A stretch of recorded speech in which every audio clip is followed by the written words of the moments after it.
30 days to CAT. Now we've already recorded a couple of videos on 30 days to CAT. One is what to focus on, one is what not to do. This is the third video, basically how to practice Quant effectively 30 days to CAT. We do run courses on CAT, been training students for more than 23 years, and we basically know how to go about cracking the examination. We still have courses on CAT. If you're interested, you can contact us. Now, daily practice, what is expected of you? Approximately 1.5 to 3 hours is sufficient to practice Quant daily. I mean, 1.5 hours basically if you're working, you're studying and you don't have enough time, then 1.5 hours daily is what is expected. These are on the days where you're not writing the mocks. Or 3 hours, if you're studying full time for CAT, then 3 hours is sufficient on a daily basis to practice for CAT. Right? So 30 to 40 minutes at a time. Don't stretch to hours and hours at one time. Doesn't help. Mind will get saturated. Make it into blocks of 30 to 45 minutes. That means maybe I'll take morning, maybe I'll study for half an hour, 45 minutes. Afternoon I'll study for 45 minutes. Evening I'll study for 45 minutes. Maybe 4 or 5 slots of time frame could help you cover up the syllabus. So what to practice during? Ideally, maybe 1 to 1.5 hours, I would say. Practice mix sums. A lot of people focus on going back to books and practicing topic wise. My recommendation is don't do that. Focus mainly on mix sums, because in the examination you will be solving mix sums. Mix sums in the sense, first question could be of profit and loss. Second question could be of percentages. Third question could be of some other topics. Also, each question could be of multiple topics. And that is what I mean. Sources could be good. Source could be previous year questions or mocks or section tests. Pick up the questions from there and then try to solve. Those are the best way of trying to solve.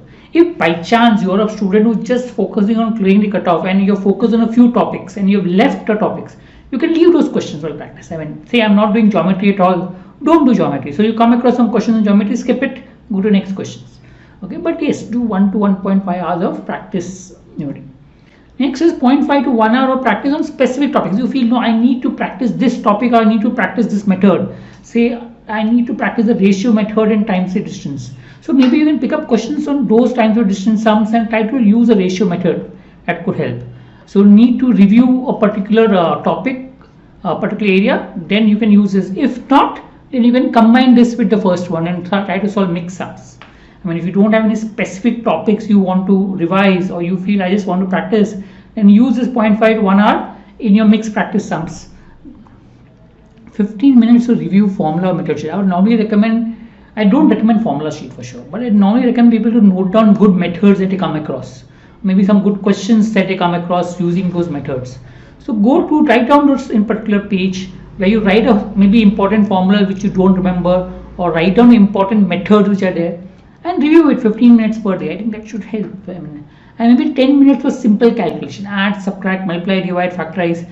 Maybe 2-digit number for addition, subtraction, maximum 3-digit. Multiplication can only be 2-digit numbers. Simple calculation which you can do in your mind. That will help you, because if you can do calculation faster in the examination, you will save a lot of time. Most of the time in the examination is wasted on calculations. If you can save time out there, you will be able to solve more sums. So during practice, how do you practice? First 15 seconds, identify difficult level of the question. So maybe you can time yourself 15 seconds. Identify difficulty level. What is the difficulty level of the question? Is it easy, medium, or tough? The next 1 to 2 minutes, try to solve without pen on paper. So if you're good, I mean, if you're scoring very high, you should try to use without pen while solving the sums if possible. And it also helps you to get better methods.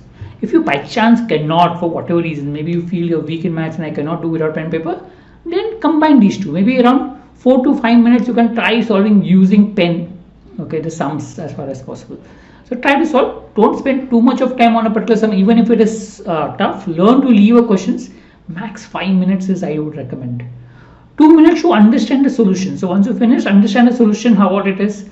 Go to the solution. Is the solution same as what you have solved, or is it a different solution? Check that out, and then go back to the sum for 1 minute and think, is there a different way of solving? Can I use option? Can I do something else while trying to solve?